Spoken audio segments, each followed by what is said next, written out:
ರಾಜ್ಯದಲ್ಲಿ ಕಾನೂನು ಪಾಲನೆ ಹದಗೆಟ್ಟಿದೆ. ಈ ಬಗ್ಗೆ ಗೃಹ ಸಚಿವರು ಅಸಹಾಯಕರಾಗಿದ್ದಾರೆ ಎಂದು ಮಾಜಿ ಸಚಿವ ವಿಶ್ವೇಶ್ವರ ಹೆಗಡೆ ಕಾಗೇರಿ ಕಾಂಗ್ರೆಸ್ ಸರ್ಕಾರದ ವಿರುದ್ಧ ವಾಗ್ದಾಳಿ ನಡೆಸಿದ್ದಾರೆ. ಶಿರಸಿಯಲ್ಲಿ ಸುದ್ದಿಗಾರರ ಜೊತೆ ಮಾತನಾಡಿದ ಕಾಗೇರಿ, ಕರ್ನಾಟಕ ಅಪರಾಧಿಗಳ ರಾಜ್ಯವಾಗಿದೆ. ಕಾನೂನು ಪಾಲನೆ ಸರಿಯಾಗಿ ಆಗುತ್ತಿಲ್ಲ. ಸಂವಿಧಾನಬದ್ಧವಾಗಿ ಆಯ್ಕೆಯಾದ ಸರ್ಕಾರದ ಜವಾಬ್ದಾರಿ ಎಂದರೆ ಜನರ ಜೀವ, ಆಸ್ತಿ-ಪಾಸ್ತಿ ರಕ್ಷಣೆ. ಕಾಂಗ್ರೆಸ್ ಸರ್ಕಾರಕ್ಕೆ ಇದನ್ನು ಮಾಡಲಾಗುತ್ತಿಲ್ಲ. ಸಿಎಂ ಹಾಗೂ ಗೃಹ ಸಚಿವರು ಇದ್ದಾರಾ ಎಂಬ ಪ್ರಶ್ನೆ ಎದ್ದಿದೆ ಎಂದು ವಾಗ್ದಾಳಿ ನಡೆಸಿದರು. ಚುನಾವಣೆಯನ್ನ ಅತ್ಯಂತ ಯಶಸ್ವಿಯಾಗಿ ನಡೆಸಿ ವ್ಯಕ್ತಪಡಿಸಿರುವಂತಹ ಅಂತಿಮ ಅಭಿಪ್ರಾಯ ಏನು ಅಂದರೆ, ನಾವು ಭಾರತೀಯ ಜನತಾ ಪಾರ್ಟಿ ನಮ್ಮ ಉತ್ತರ ಕನ್ನಡ ಜಿಲ್ಲಾ ಕ್ಷೇತ್ರದಲ್ಲಿ ಕನಿಷ್ಠ 2.5 ಲಕ್ಷ ಮತದಿಂದ ನಾವು ಗೆಲ್ತೇವೆ ಅನ್ನುವಂತಹ ಒಂದು ವಿಶ್ವಾಸದ ಮಾತನ್ನ ಪ್ರತಿಯೊಬ್ಬರೂ ಹೇಳಿದ್ದಾರೆ. ಕನಿಷ್ಠ 2.5 ಲಕ್ಷ ಮತದಿಂದ ನಾವು ಗೆಲ್ತೀವಿ ಅನ್ನುವ ಮಾತುಗಳನ್ನು ಹೇಳಿದ್ದಾರೆ. ಹಾಗಾಗಿ ನಾವು ಈ ಕ್ಷೇತ್ರದಲ್ಲಿ ಮತ್ತೊಮ್ಮೆ ಇದು ಭಾರತೀಯ ಜನತಾ ಪಾರ್ಟಿಯ ಕ್ಷೇತ್ರ ಅನ್ನೋದನ್ನ ಮತದಾರರು ಮತ್ತು ನಾವು ಒಪ್ಪಿಕೊಳ್ತಾ ಇರುವಂತಹ ಒಂದು ಸಂತೋಷದ ಸಂದರ್ಭ ಇದೆ.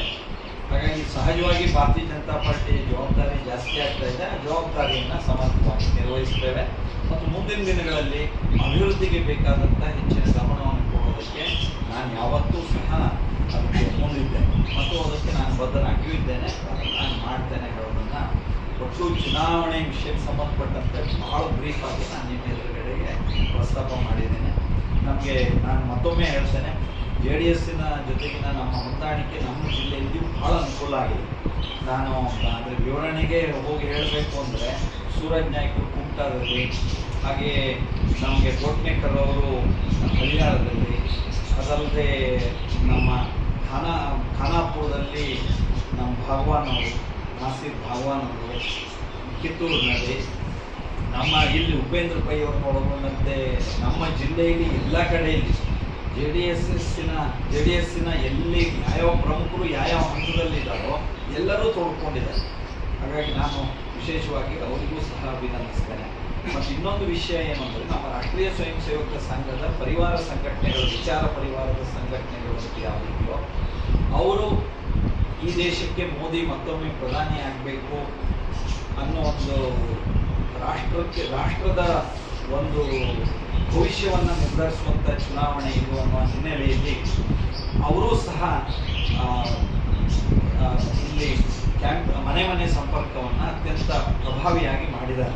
ಅವರು ಎಲೆಮರೆಕಾಯಿಯಂತೆ ಈ ಪ್ರಚಾರ ಕಾರ್ಯದಲ್ಲಿಯೂ ಇಡೀ ಕ್ಷೇತ್ರದಲ್ಲಿ ತೊಡಗಿಕೊಂಡಿದ್ದಾರೆ. ಹಾಗಾಗಿ ಅವರಿಗೂ ಸಹ ನಾನು ನನ್ನ ಅಭಿನಂದನೆಯನ್ನು ಸಲ್ಲಿಸ್ತೇನೆ ಮತ್ತು ಆಗಲೇ ಹೇಳಿದಂತೆ ನೇರವಾಗಿ ಪರೋಕ್ಷವಾಗಿ ಸಹಕರಿಸಿದಂಥ ಎಲ್ಲರಿಗೂ ಅಭಿನಂದನೆ ಸಲ್ಲಿಸ್ತೇನೆ. ಇದು ಒಂದನೇ ವಿಷಯ. ನೀವೇನಾದ್ರು ಕೇಳೋದಿಲ್ಲ ಹೇಳಿ. ಎರಡನೇ ವಿಷಯ, ಮೊನ್ನೆ ರಾಜ್ಯದ ಕಾಂಗ್ರೆಸ್ ಸರ್ಕಾರದ ಆಡಳಿತಕ್ಕೆ ಕಾಂಗ್ರೆಸ್ ಸರ್ಕಾರದ ವರ್ಷದ ಸಾಧನೆ ಶೂನ್ಯ. ಗ್ರೇಸ್ ಮಾರ್ಕ್ಸ್ ಕೊಟ್ಟರೂ ಪಾಸಾಗದ ಸ್ಥಿತಿ ಇದೆ. ಸಿದ್ದರಾಮಯ್ಯ, DK ಅವರ ನೇತೃತ್ವವೇ ಬೇಸರ ತಂದಿದೆ ಜನರಿಗೆ. ಭ್ರಮ ನಿರಸನ ಆಗಿದೆ. ಸಿಎಂಗೆ ಕುರ್ಚಿ ಉಳಿಸಿಕೊಳ್ಳಬೇಕು. ತಾನು ಹೇಗೆ ಸಿಎಂ ಆಗೋದು ಎಂಬ ಪ್ರಶ್ನೆ DCMಗೆ. ರಾಜ್ಯದ ಆಡಳಿತ ಕುಸಿದಿದೆ. ರಾಜ್ಯದೊಳಗೆ ತಲೆ ತಗ್ಗಿಸುವ ಕಾರ್ಯ ಆಗುತ್ತಿದೆ ಎಂದು ಕಾಗೇರಿ ಕಿಡಿಕಾರಿದ್ರು.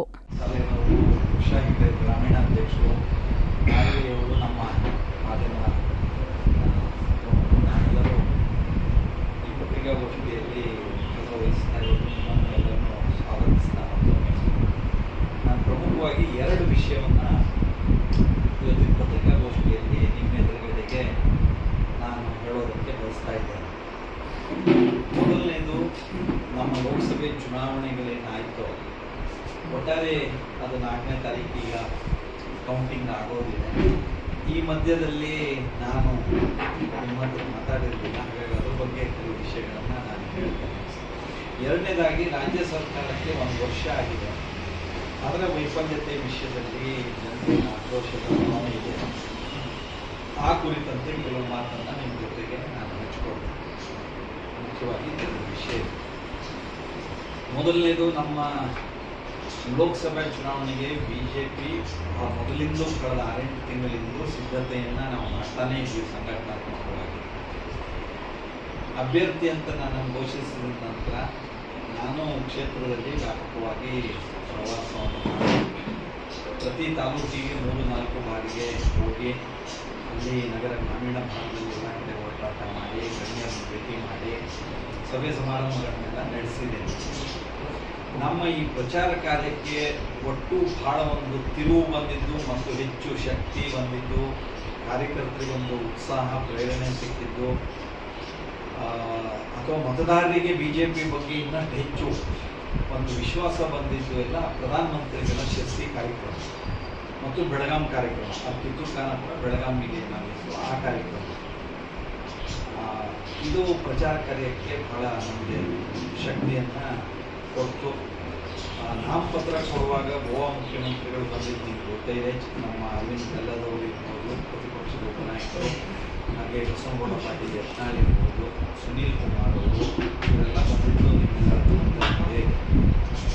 ಖಾನಾಪುರಕ್ಕೆ ಮಹಾರಾಷ್ಟ್ರದ ಮುಖ್ಯಮಂತ್ರಿಗಳು ಏಕನಾಥ್ ಶಿಂದೆ ಅವರು ಬಂದಿದ್ದರು ಮತ್ತು ಗೋವಾ ಮುಖ್ಯಮಂತ್ರಿಗಳು ಸಾವಂತ್ ಅವರು ಸಹ ಬೇರೆ ಸಭೆಗಳಲ್ಲಿ ಭಾಗವಹಿಸೋದಕ್ಕೆ ಬಂದಿದ್ದರು, ನಮ್ಮ ಪ್ರಚಾರ ಸಭೆಗಳಲ್ಲಿ. ಕಿತ್ತೂರಿಗೆ ಶ್ರೀಯುತ ವಿಜಯೇಂದ್ರ ಅವರು ನಮ್ಮ ರಾಜ್ಯಾಧ್ಯಕ್ಷರೇ ಅಲ್ಲಿಗೆ ಪ್ರಚಾರ ಸಭೆಗೆ ಬಂದಿದ್ದರು. ಅದಲ್ಲದೆ ಇಡೀ ಜಿಲ್ಲೆಯಲ್ಲಿ ಕೋಟಾ ಶ್ರೀನಿವಾಸ ಪೂಜಾರಿ ಅವರು, CT ರವಿ ಅವರು, ಹಾಗೆ ಸುನೀಲ್ ಕುಮಾರ್ ಅವರು ಮತ್ತು ನಮ್ಮ ಬೆಂಗಳೂರಿನ ಶಾಸಕರು, ಹೀಗೆ ಅನೇಕರು ಈ ಪ್ರಚಾರ ಕಾರ್ಯದಲ್ಲಿ ಬೇರೆ ಬೇರೆ ಹಂತದಲ್ಲಿ ಪ್ರಭಾವಿಯಾಗಿ ತೊಡಗಿಸಿಕೊಂಡಿದ್ದರು. ಇದಲ್ಲದೆ ನಮ್ಮ ಜಿಲ್ಲೆಯ